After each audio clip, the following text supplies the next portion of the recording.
안녕하세요. 조각난 복음에서 온전한 복음으로 10번에 걸쳐서 강의가 이루어지는데 오늘 첫 번째 강의 여러분과 함께 시작하겠습니다. 우리가 전체 이 강좌는 4개의 파트로 나눠집니다. 4개 파트 중에서 전체 4개 파트에서 10강좌가 이루어집니다. 오늘 1부에서는 첫 번째 파트에서는 1강과 2강으로 이루어졌는데 오늘 첫 번째 강의로 하나님께서 디자인하신 삶에 대한 이야기를 다루도록 하겠습니다. 하나님께서 디자인하신 삶, 그 첫 번째로 생명의 시작, 우리 시작이 어떻게 됐는지 한번 살펴보도록 할게요. 태초에 하나님이 천지를 창조하시니라. 자, 모든 이 천지창조, 하늘과 땅에 있는 우리 눈에 보이는 모든 것들은 하나님으로부터 비롯됐다는 것이 창세기 1장 1절, 창세기 출발의 이야기입니다. 우리가 여기서부터 우리가 시작하는 겁니다. 우리의 이야기는 하나님으로부터 모든 것이 비롯되었다. 이 이야기로부터 시작할 때 우리 인생에 답이 나오기 시작할 것입니다. 자, 존재하는 모든 것이 말씀으로부터 비롯되었습니다. 여러분들이 혹시 성경책을 가지고 계시다면 여러분들이 지금 가지고 계신 그 성경책의 그 말씀이 바로 여러분들에게 인생이 여러분들의 삶에 존재하기를 원하는 되어지기를 원하는 그 모든 것이 그 말씀으로부터 비롯되어질 것입니다. 태초에 이 땅의 상황은 혼돈과 공허와 흑암이 깊음 위에 있는 상태였습니다. 하나님께서 하늘과 땅을 만드실 때에는 혼돈, 공허, 흑암, 이건 무슨 말씀이냐면은 가능성을 볼 수 없는 상태. 어떤 가능성을 볼 수 없는 상태, 혼돈과 공허와 깊은 어둠만 있는 상태였습니다. 하나님께서는 이러한 상태에서 세상을 말씀으로 창조하셨습니다. 하나님이 이르시되 말씀하시되, 자, 빛이 있으라 하시니 있었고, 하나님의 빛과 어둠을 나누사 이는 첫째 날이니라. 하나님이 이르시되 말씀하시되 물 가운데에 궁창이 있어 물과 물로 나뉘라 하시고, 어떻게 됐습니까? 그대로 되니라. 이는 둘째 날이니라. 하나님이 이르시되 말씀하시되 천하의 물이 한 곳으로 모이고 묻이 드러나라 하시니, 어떻게 됐죠? 그대로 되니라. 하나님이 이르시되 또 말씀하십니다. 땅은 풀과 씨 맺는 채소와 각기 종류대로 씨 가진 열매 맺는 나무를 내라 하시니, 어떻게 되십니까? 그대로 되어서 이는 셋째 날이니라.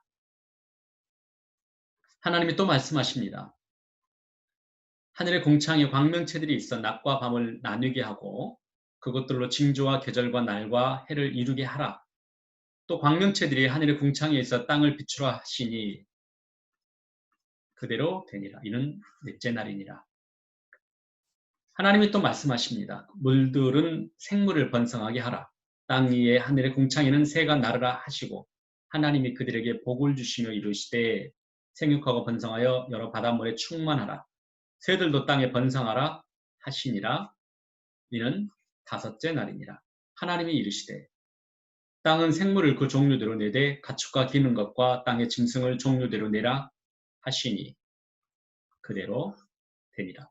창세기 1장 3절로 24절 말씀을 방금 보았습니다. 하나님께서는 세상을 이와 같이 말씀으로 창조하셨습니다. 하나님께서 말씀으로 창조하셨다는 이 말씀의 배경 속에는 철저하게 하나님은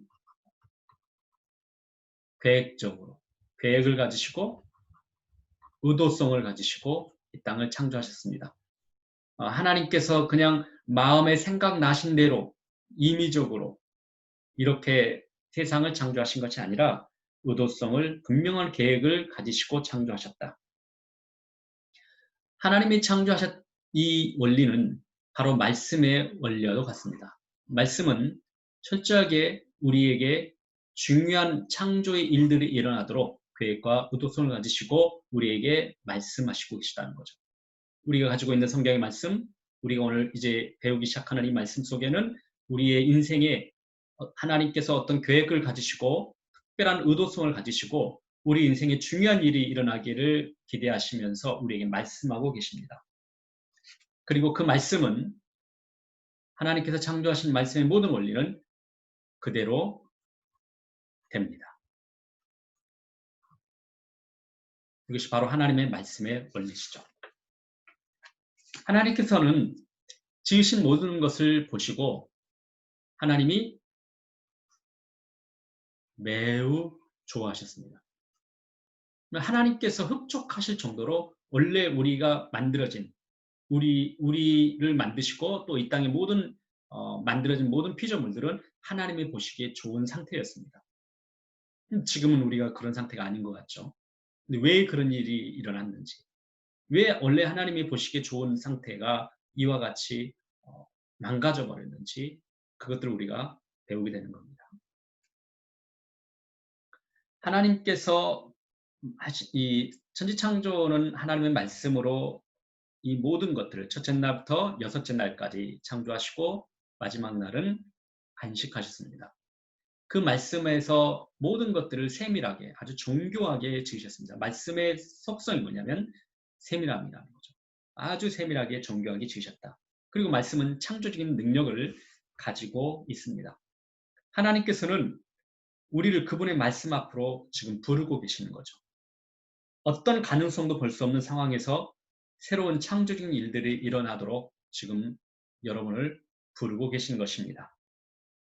앞에서 우리가 창세기 1장 3절로 24절 말씀에서는 다섯째 날까지의 천지창조 이야기를 다뤘습니다. 이제 여섯째 날 특별한 하나님의 창조 이야기가 시작됩니다. 바로 사람 창조 이야기입니다. 하나님께서는 사람을 창조하실 때에 아주 특별한 것 무엇인가를 우리에게 의도성을 가지시고 창조하셨습니다. 창세기 1장 26절로 31절 말씀을 한번 천천히 보겠습니다. 하나님이 자기 형상, 누구의 형상이죠? 하나님의 형상, 곧 하나님의 형상대로 사람을 창조하시되, 우리가 하나님의 사람 창조에 대한 모든 출발은 뭐냐면 이 이야기부터 시작됩니다. 결국은 우리의 사람 창조, 사람의 정체성이 뭐냐면 하나님의 형상이다. 이 말씀하고 있습니다. 남자와 여자를 창조하시고 하나님이 그들에게 복을 주십니다. 하나님이 그들에게 이르시되 생육하고 번성하고 충만하라. 그리고 정복하고 다스리라. 하나님이 지으신 그 모든 것을 보시니 보시기에 심히 좋았더라. 하나님이 인간을 창조하시고 인간에게 맡기신 모든 피조세계, 관리하라고 맡기신 모든 것들을 보시면서 그리고 이런 모든 일련의 과정들을 보시면서 심히 좋은 상태로 만드셨습니다. 하나님의 형상이란 뭘 의미할까요? 하나님의 형상이란 하나님 닮은 자란 뜻입니다. 하나님을 닮은 자. 이제 그러면 우리가 하나님의 무엇을 닮았는지 우리가 이것을 이제 배워야겠죠. 우리가 하나님을 닮았다. 그럼 우리 자녀들이 부모를 닮았을 때 우리 자녀들이 어떤 노력을 하고 우리 자녀들이 이렇게 낳아주십시오 요구하고 그런 것이 아니잖아요. 그렇죠? 그냥 아버지, 어머니의 DNA를 물려받아서 닮게 되어진 거죠. 그렇죠? 이와 같이 하나님이 가지고 계신 DNA를 우리가 물려받아서 그대로 담게 되는 겁니다. 우리의 노력도 아니고 우리의 요구사항도 아니에요. 하나님이 그렇게 물려주신 거예요. 하나님의 DNA를 그대로 받은 겁니다. 그런데 그 상태가 심히 좋은 상태였다는 거예요. 우리는 이 부분에 대해서 이제 하나님의 형상으로 닮았다. 하나님으로부터 받은 DNA 유전자가 어떤 유전자를 우리가 받았는지에 대해서 우리가 이제 더 공부를 해보겠습니다. 창세기 2장 19절로 20절 말씀에는 우리가 하나님을 닮은 것에서 첫 번째에 하나님을 닮은 속성에 대해서 이야기하십니다. 하나님께서는 세상을 지으실 때 하나님의 중요한 속성을 사용하십니다. 그것은 무엇이냐면은 여호와 하나님이 흙으로 각종 들짐승과 공중의 각종 새를 지으시고, 네, 하나님께서 말씀과 흙으로 모든 것들을 피조물들을 지으십니다. 그런데 이 지으시기 위해서 하나님께서는 무엇이 필요하셨겠습니까? 이 세상의 모든 것들을 우리가 더듬어서 찾아가는 것이 무엇입니까? 지식이죠, 지식. 그래서 하나님은 지적 능력을 가지시고 이 세상의 모든 피조물들을 지으셨습니다. 우리 인간 창조도 바로 하나님께서 이런 지적 능력을 가지시고 그 지적 능력을 사용하신 거죠. 오늘 아담이 이 지적 능력의 DNA를 바로 그대로 물려받았습니다. 그리고 이런 일이 일어날 수 있죠. 무엇이라고 부르나 보시려고 그것들이 뭡니까? 지으신 모든 것들을 그에게로 이끌어 가시니 아담이 각 생물을 부르는 것이 곧 그 이름이 되었더라. 아담의 모든 가축과 공중의 새와 들의 모든 짐승에게 이름을 주니라. 하나님께서 우리가 무엇인가를 이름을 지어주기 위해서는 어떤 존재든지 어떤 상태든지 뾰족한 것 특성이 있던 둥그런 특성이 있던 아니면 우리가 분양받은 강아지가 됐던 그의 특성을 우리가 살피면서 우리가 불러주잖아요. 그것처럼 그리고 그 부르는 것 함께 그 수많은 종을 부르고 그 특성을 이해하고 그리고 다음날 동일하게 또 불러줄 수 있는 것, 그것이 다 무엇과 관련되어 있습니까? 지적 능력과 관련되어 있습니다. 하나님께서 그 하나님의 지식으로 세상의 모든 피조물들을 지으셨잖아요. 그리고 그 지으신 것을 아담에게 이끌어 오십니다. 그리고 아담에게 이름을 부르게 하십니다. 그것은 결국은 아담이 하나님이 지으신 이 피조세계, 피조물들의 모든 특성을 이해하였다는 걸 의미합니다. 그 특성을 이해하였기 때문에 그들에게 그 특성에 맞는 이름을 부여해 준 거죠. 불러준 겁니다. 오늘 이 아담에 물려받은 것이 바로 뭐냐면 하나님이 창조 때 사용하셨던 그 지적 능력을 아담이 바로 그 DNA를 물려받은 겁니다. 그것이 바로 하나님을 닮았다 그렇게 말씀하십니다. 첫 번째는 하나님의 지적 능력, 하나님의 형상에 대한 이야기입니다. 하나님 닮은 게 뭔지, 지적 능력을 닮았고요. 두 번째 오늘 하나님이 지으신 모든 것을 보시기에 심히 좋았더라. 여러분 우리가 보기에 좋은 것을 좋다고 말하는 것 이거 생각보다 어렵습니다. 우리가 우리의 이웃에 나와 가까운 사람이 그들에게 좋은 일이 일어났을 때 우리가 같이 기뻐해 주는 것도 쉽지 않을 수 있어요. 우리가 진짜 보기에 좋은 것을 좋다고 말하고 또 축복해 주고 또 그것을 심히 같이 기뻐해 주는 것. 이건 뭘까요?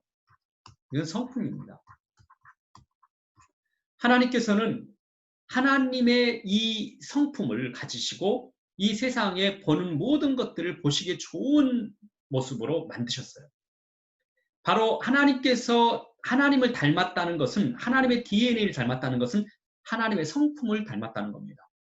하나님이 보시기에 좋은 것을 우리도 동일하게 좋게 보는 거예요. 그리고 그 좋은 모습들을 우리가 만들 수 있는 능력을 우리가 소유했다는 말씀이죠. 그래서 우리가 세상을 하나님께서 우리에게 관리하도록 주셨잖아요. 그래서 그 관리자의 마음이 어떻게 해야 됩니까? 보기에 좋아야 돼요.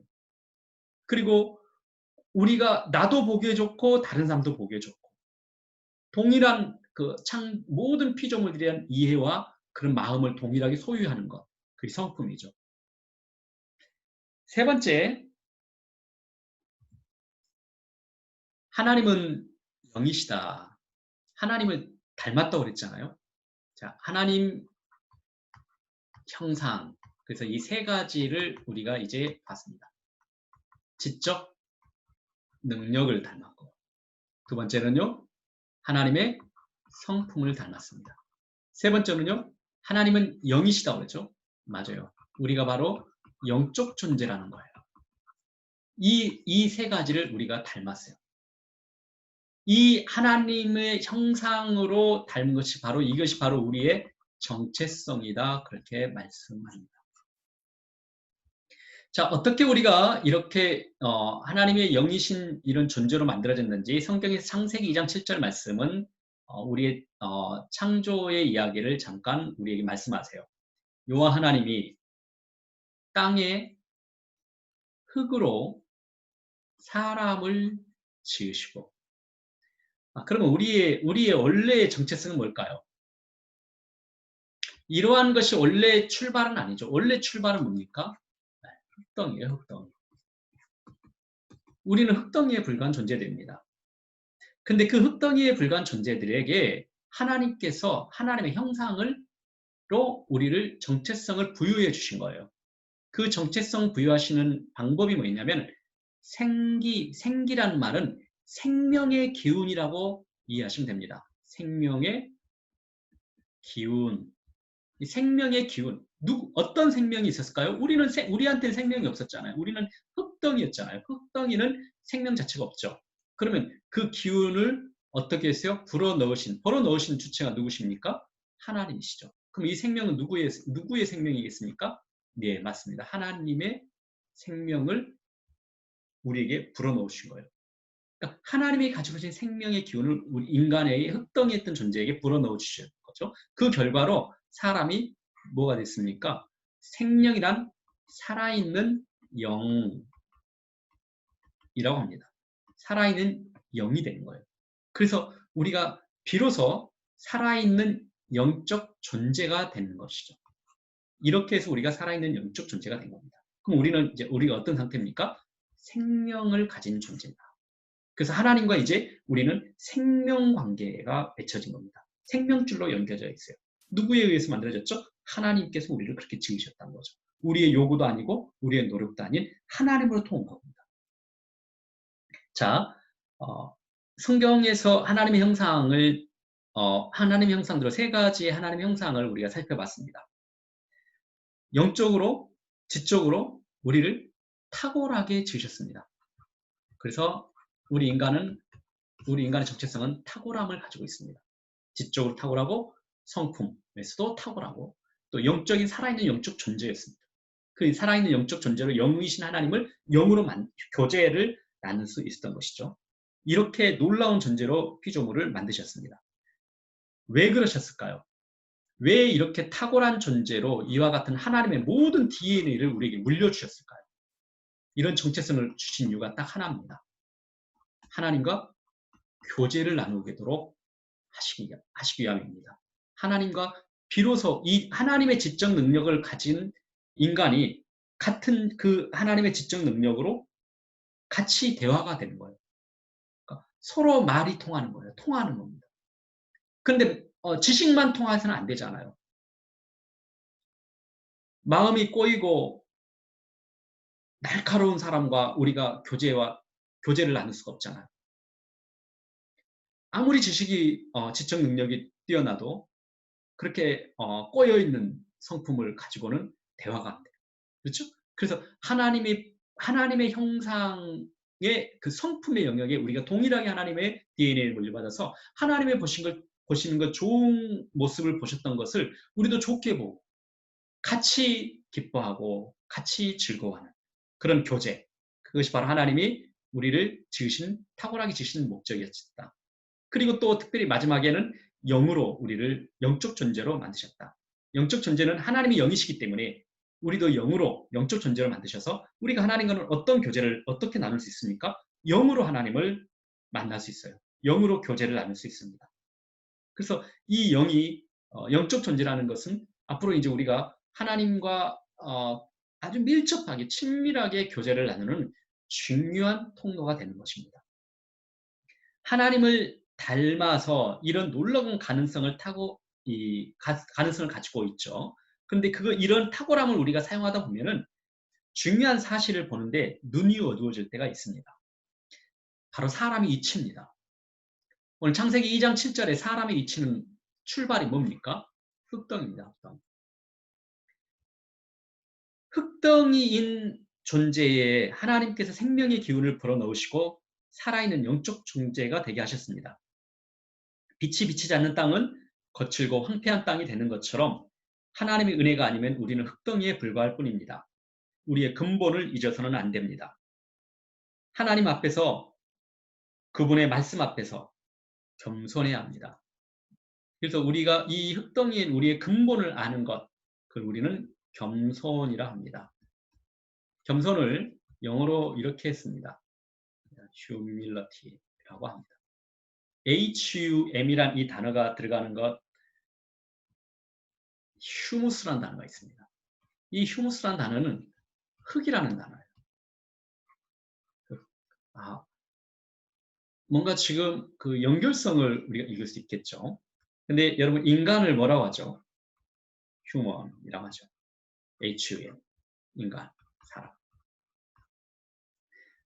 인간이 자신의 존재의 근본이 됐던 이 흙에서 나왔다는 것을 아는 것, 자신의 근본을 늘 아는 것, 그리고 근본을 알고 하나님 앞에 서는 것을 겸손이라고 합니다. 그래서 우리는 늘 겸손하게 하나님의 말씀 앞에 서 있는 거예요. 오늘 우리가 복음 설명서 1강 시작하는데 우리에게 필요한 것은 겸손인 거예요. 내 근본이 무엇인지를 아는 거예요. 우리 인간의 근본은 흙입니다. 흙에서 와서 흙으로 돌아가는 거예요. 그런데 그 흙덩이는 우리 존재에 하나님께서 우리를 놀랍도록 탁월한 존재로 만드셨다는 거죠. 흙에서 시작된 사람이 하나님의 은혜로 하나님의 형상을 지니게 되었습니다. 만약에 우리가 이 하나님의 이 형상을 지닌 존재들이 하나님과 이런 모든 교제가 단절돼 버린다면 우리는 어떤 존재로 다시 됩니까? 흙덩이에 불과한 거예요. 하나님과 관계가 단절돼 버리면 우리는 흙덩이다. 하나님과 분리되면 모든 걸 잃습니다. 우리가 있어야 할 자리를 알고 그곳에 머무를 때 우리 인생은 가장 아름답고 안전한 삶을 살 수 있습니다. 우리의 생명의 시작, 사람의 창조에 대한 사람 창조, 그리고 우리 사람의 정체성에 대한 이야기를 나눴습니다. 바로 생명과 관련된 이야기였죠. 근데 이 생명은 반드시 우리에게 풍요로운 삶을 살도록 우리에게 만들어 놓으셨습니다. 이 생명의 원리는 생명은 능력을 드러내게 됩니다. 살아있기 때문에 생명의 능력이 있어요. 그래서 성경에서는 우리에게 풍요로운 삶을 계획하셨다고 말씀하십니다. 하나님이 디자인하신 삶입니다. 우리의 정체성이 생명을 하나님의 영적 존재이기 때문에 우리의 삶은 반드시 풍요로운 삶이 되도록 행복한 삶을 살 수 있도록 우리에게 허락하셨다는 거예요. 하나님은 이 풍요로운 삶을 위해서 우리에게 무엇을 허락하셨는지 구체적으로 보겠습니다. 하나님께서는 사람의 필요를 아십니다. 저와 여러분의 필요를 잘 아셔요. 그리고 그 필요를 채우시고요. 공급하십니다. 태초에 인간을 창조하시면서 바로 이와 같이 하셨습니다. 그들의 필요를 아시고 그들의 필요를 채우시고 그들의 필요를 공급하셨습니다. 하나님이 이르시되 내가 온 지면에 심어 있는 모든 채소와 씨 가진 열매 맺는 모든 나무를 너희에게 주노니 너희의 먹을 거리가 되리라. 인간의 필요와 그 필요를 채우시고 공급하시는 하나님의 세밀한 사랑, 그분의 은혜를 우리가 볼 수 있습니다. 모든 복은 하나님으로부터 시작됩니다. 두 번째, 우리에게 풍요로운 삶을 위해서 하나님께서 계획하신 것들입니다. 하나님 안에 가득한 부요함을 흘려보내도록 우리를 계획하셨습니다. 세상을 축복하도록 디자인하셨습니다. 자, 이 부요함은 우리에게 있는 것이 아니라 하나님께 있었어요. 하나님의 부요함을 누구에게 주셨어요? 우리 사람에게 주셨어요. 하나님의 형상을 지은 사람들에게 주셨단 말이죠. 그런데 우리 사람에게 주시는 것은 여기에서 또 어떻게 합니까? 흘려보내도록. 어디로요? 예, 세상으로 흘려보내도록 하셨습니다. 그래서 이 세상의 모든 피조 세계를 말하겠죠. 이 세상의 피조 세계를 정복하고 다스리는 것은 하나님의 부유함을 흘려보내도록 우리에게 디자인하셨다는 걸 의미합니다. 그 세상을 축복하는 통로가 바로 우리 저와 여러분이라는 거죠. 원래 사람 창조에 하나님의 계획이셨습니다.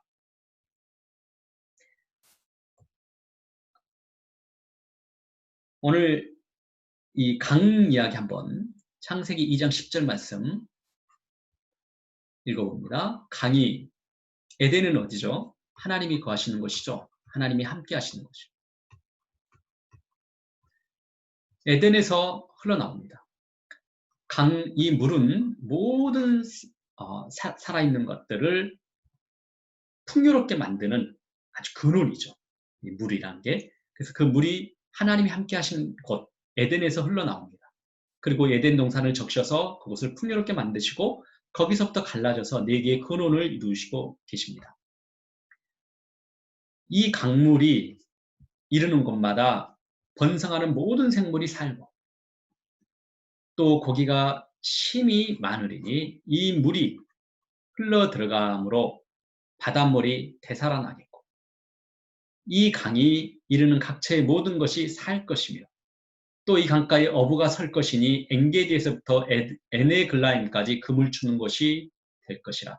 그 고기가 각기 종류를 따라 큰 바다에 고기같이 힘이 많으려니와 그 진펄과 갯펄은 되살아나지 못하고 소금 땅이 될 것이며 강 좌우가에는 각종 먹을 과실나무가 자라서 그 잎이 시들지 아니하며 열매가 끊이지 아니하고 달마다 새 열매를 맺으리니 그 물이 성소를 통하여 나옵니다. 그 열매는 먹을 만하고 그 잎사귀는 약재료가 되리라. 여러분 이 강 에덴은 하나님이 함께한 곳이잖아요.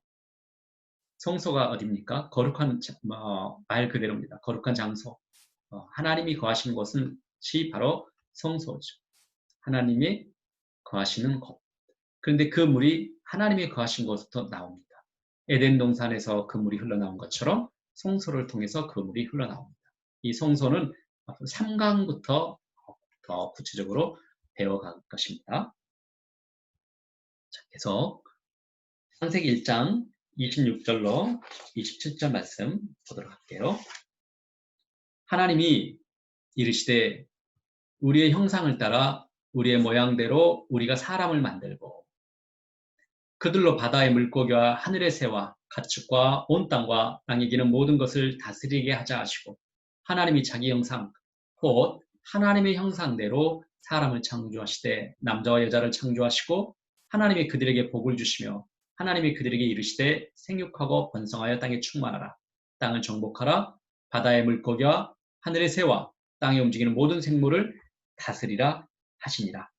하나님께서 맡기신 피조물들을 관리할 수 있는 능력을 주시고 그 능력을 가지고 이 땅을 관리하라. 이 세상, 이 하나님 만드신 이 피조 세계를 관리하라고 우리에게 부탁하시고 또 우리의 삶을 그렇게 계획해 놓으셨습니다. 이 세상을 우리는 굴복시키는 삶이 아니라 살리는 삶으로 저와 여러분을 불러내셨습니다. 사람의 손이 닿는 곳, 발길이 닿는 곳, 우리의 아이디어가 실행되는 곳마다 세상이 살아나게 되는 능력을 주셨습니다. 그것이 하나님이 원래 계획하셨던 사람 창조의 이야기였습니다. 자, 하나님은 세상을 창조하시고 또 사람을 창조하시고 그 사람 창조하신 이후에 세상을 사람에게 맡기셨습니다. 하나님의 형상을 입은 모든 인간에게 이 세상을 관리하도록 맡기셨어요. 이 세상을 관리하는 힘은 어디로부터 흘러나오겠습니까? 하나님과 연합된 삶으로부터 흘러나옵니다. 하나님 형상을 닮았기 때문에 하나님 그분과 계속 교제를 통해서 그 능력을 가지고 세상을 관리할 수 있었습니다. 그래서 하나님이 디자인하신 삶의 세 번째 파트가 친밀한 연합입니다. 누구와 연합일까요? 하나님과 연합입니다. 어떻게 연합을 이룰 수 있을까요? 친밀한 교제가 가능했기 때문에요. 하나님이 우리를 하나님의 DNA로 그대로 만드셨기 때문에 이 친밀한 연합을 우리가 이룰 수 있습니다. 그 연합으로 영으로 하나님과 계속 교제하면서 하나님의 모든 능력을 가지고 이 땅을 우리가 관리할 수 있게 된 것이죠. 하나님과 사람 사이에는 무엇으로도 끊을 수 없는 친밀함을 가지고 있었습니다. 하나님과 사람 사이. 이 얼마나 놀라운 축복입니까? 흑덩이였던 사람을 흑덩이에게 하나님의 생명을 동일하게 나눠주시고 그 같이 또 친밀함을 유지할 수 있다는 것. 이 놀라운 축복이죠. 근데 하나님께서 어떻게 이 친밀함이 하나님과 사람 사이에 이루어질 수 있는지 그 영적인 원리를 말씀을 통해서 볼게요.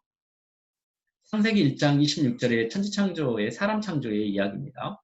하나님이 이르시되 우리의 형상을 따라 우리의 모양대로 우리가 사람을 만들고 이 우리라는 단어가 계속 나오네요. 하나님 한 분 아니신가요?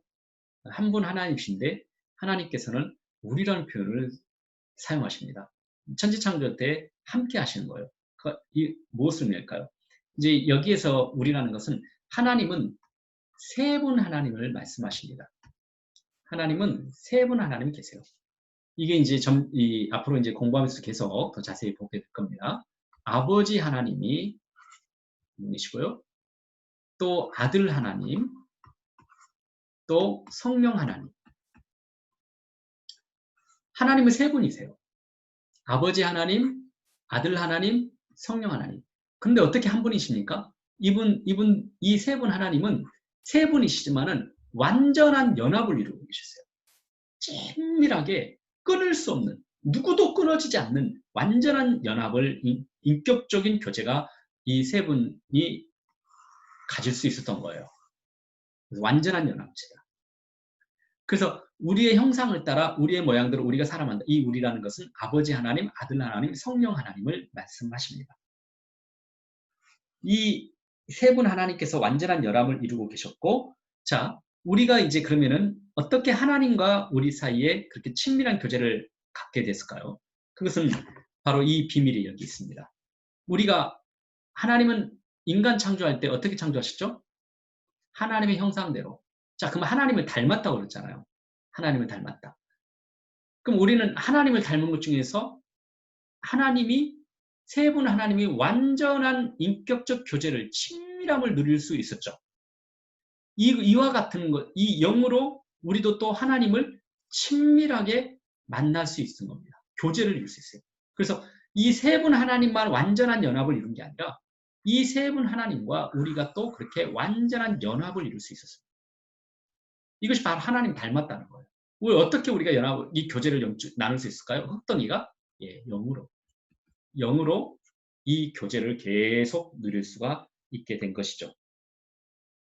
자, 근데 여기서 끝나지 않습니다. 이 연합은 하나님과 사람 사이의 친밀한 인격 교제는 사람과 사람 간의 친밀한 연합을 가능하게 했습니다.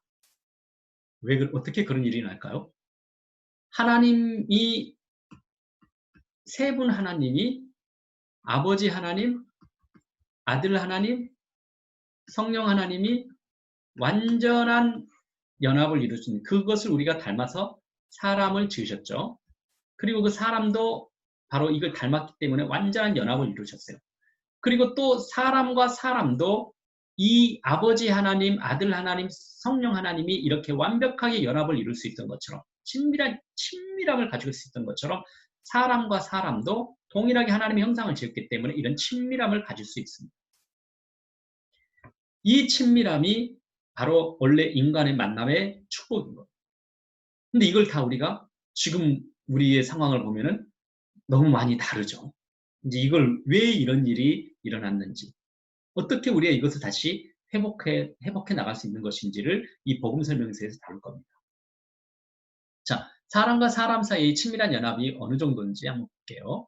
아담이 돕는 배필이 없으므로 여호와 하나님이 아담을 깊이 잠들게 하시니 잠들매 그가 갈빗대 하나를 취하고 살로 대신 채우시고 여호와 하나님이 아담에게서 취하신 그 갈빗대로 여자를 만드십니다. 그를 아담에게로 이끌어 오시니 아담이 이르되 이는 내 뼈 중에 뼈요 살 중에 살이라. 이것을 남자에게서 취하였은즉 여자라 부르리라 하니라. 이러므로 남자가 부모를 떠나 그의 아내와 합하여 둘이 한 몸을 이룰지로다. 우리 결혼식 주례 듣다 보면은 이제 둘이 한 몸을 이룰지다 하고 둘이 한 몸을 이룬다. 근데 이 단어는 결혼식 주례에서나 끝나는 단어 같이 돼버렸습니다. 결혼한 사람들 그냥 둘이 한 몸이라는 이 단어가 너무 현실적이지 않은 것 같잖아요. 그러니까 일심동체가 아니라 마음도 다르고 몸도 다르고 이심이체. 그 서로가 인정해 주자잖아요. 우리가 요즘에 심리학에서는 서로가 서로의 삶을 인정해 주고 부부에 대한 특강 들어보면은 아내의 삶, 남편은 남편의 삶을 인정해 주는 것. 따로 전혀 다른 문화 속에서 자랐던 그 두 사람의 독특한 환경을 인정해 주고 다르다는 것을 인정해 주자. 근데 사실은 성경에서는 다르다는 것을 인정해 주는 것이 아내와 남편의 출발이 아니라 둘이 한 몸을 이룰지로다가 인간의 공동체의 출발입니다. 사실은 이거는 이제 한 가정의 아내와 남편의 이야기로만 우리에게 들려지지만은 이 이야기는 최초의 하나님이 창조하신 최초의 공동체 모습이에요. 지금 오늘 우리의 공동체가 가정에서 조금 더 확장되면은 교회가 바로 그 공동체입니다. 그래서 교회가 바로 그렇게 하나님과 완전한 연합을 우리가 이룬 것처럼 교회가 그렇게 연합을 이루도록 우리 원래는 계획해 놓으셨어요. 공동체가. 근데 이것을 우리가 다 잃어버린 거예요, 지금. 근데 어떻게 우리가 그럼 이걸 다시 회복할 수 있을까? 이제 물론 이제 이 이후의 강의를 통해서 깊이 다루겠지만 이 본문이 우리가 읽었으니까 이 본문 속에서 한번 보도록 하겠습니다. 여호와 하나님이 아담을 깊이 잠들게 하시니 잠들매 이 단어에 이제 초점 맞추고 한번 보도록 할게요.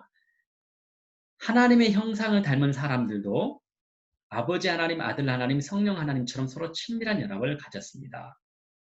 특별히 잠들다, 잠들다 이 단어에 주목해 보십시다. 잠들다는 죽음이라는 의미를 가지고 있습니다. 하나님께서 사람에게 가장 값진 선물을 주시기 위해서 그를 죽음의 자리로 가게 하셨습니다. 죽는 것은 나를 깨트리고 나를 부인하는 것입니다. 죽음은 사람의 결심으로나 의지로 가능하지 않습니다. 깊이 잠들게 하시는 하나님의 능력이 필요합니다.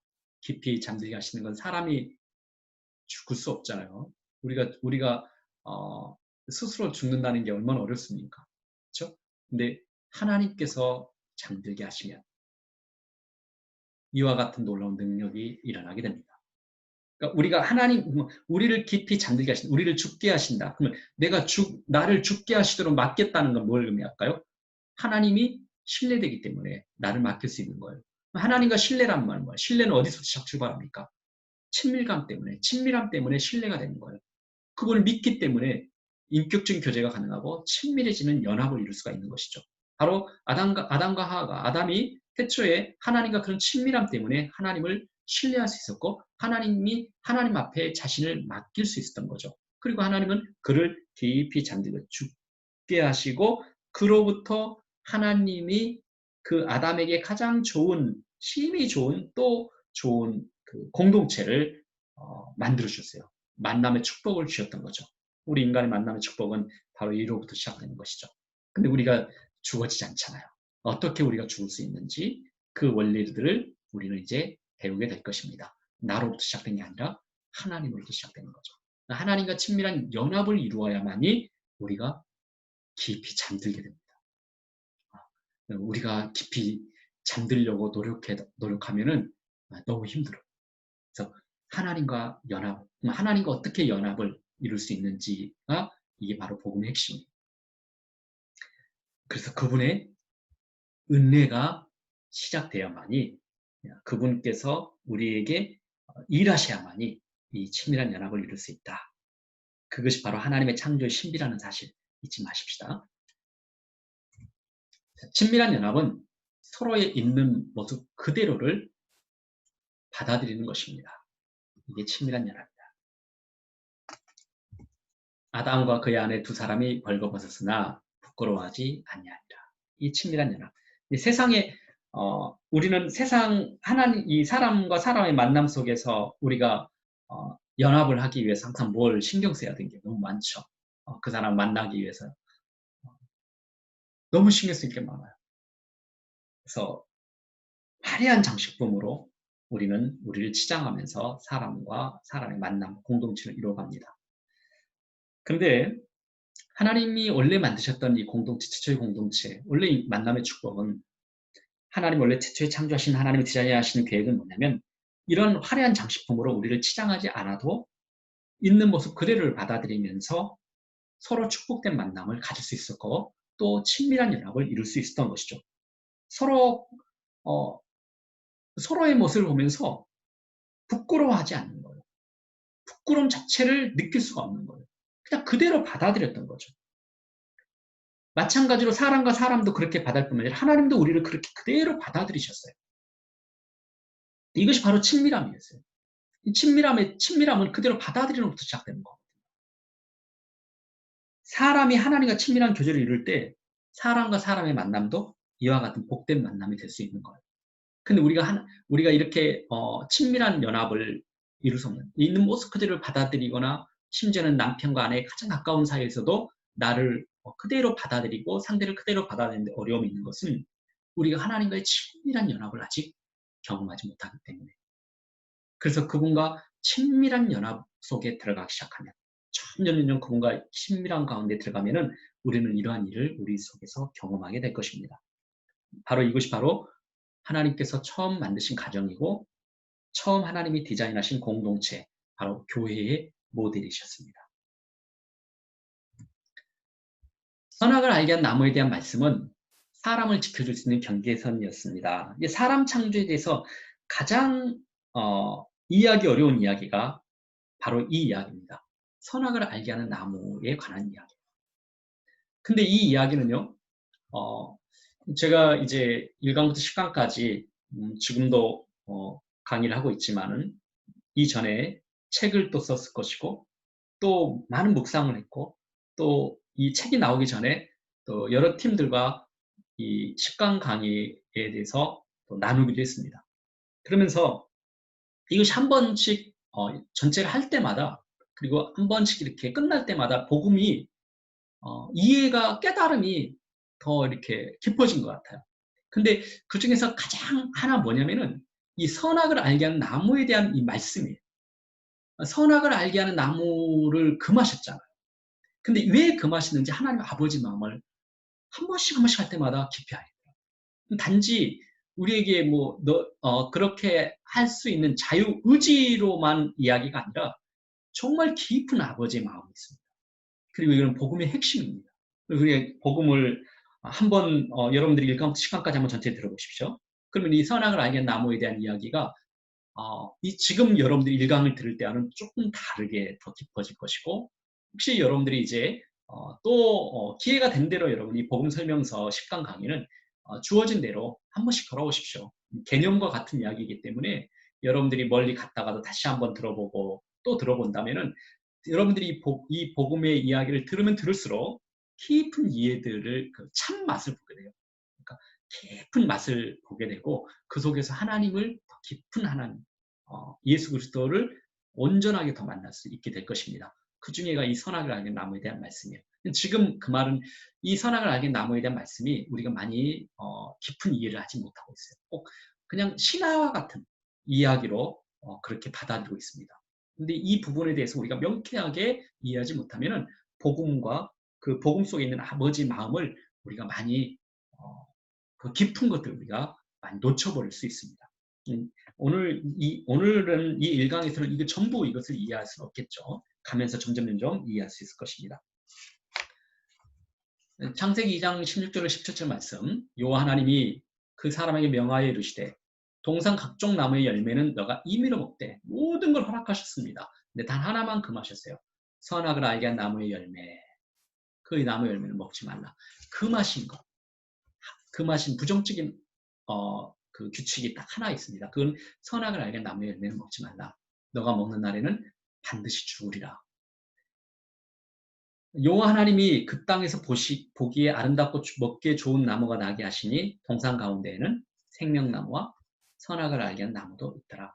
자, 생명나무도 있고 선악을 알게 한 나무도 있는데 이것은 임의로 먹고 모든 것은 임의로 하고 선악을 알게 한 나무는 먹지 말라. 이 두 가지 이야기가 성경에서는 핵심과 같은 이야기입니다. 이것을 얼마나 우리가 깊이 이해하느냐에 따라서 복음의 깊이가 달라질 것입니다. 하나님과 하나님의 마음을 이해하니까 하나님의 마음을 알아들으면 하나님과 더 깊은 교제에 우리가 들어갈 수 있게 되겠죠.